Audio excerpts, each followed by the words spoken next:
এক গ্রামে দুইটি ছাগল থাকত। একটি ছিল কালো ছাগল, আরেকটি সাদা ছাগল। কালো ছাগলের নাম ছিল কালু, আর সাদা ছাগলের নাম ছিল শ্বেতা। কালু খুব দুষ্টু আর চঞ্চল ছিল। সে সব সময় দৌড়াদৌড়ি করত, গাছের পাতা খেত আর মাঝে মাঝে অন্যদের বিরক্ত করত।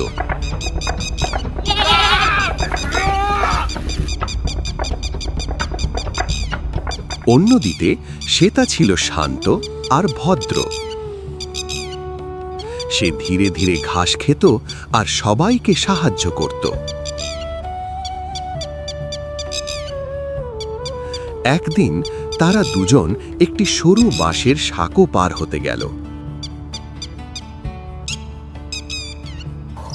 সাঁকোর নিচে ছিল গভীর নদী।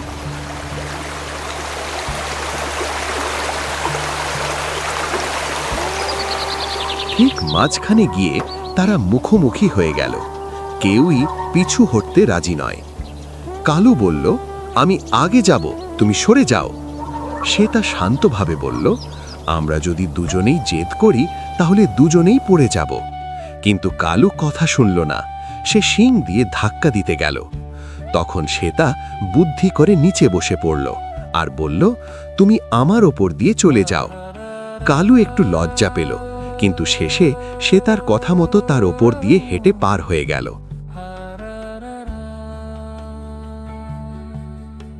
তারপর শ্বেতাও ধীরে ধীরে সাঁকো পার হলো। সেদিন থেকে কালু বুঝতে পারল, জোরে নয়, বুদ্ধি আর নম্রতায় সমস্যার সমাধান হয়। শিক্ষা: অহংকার নয়, বিনয় ও বুদ্ধি আসল শক্তি।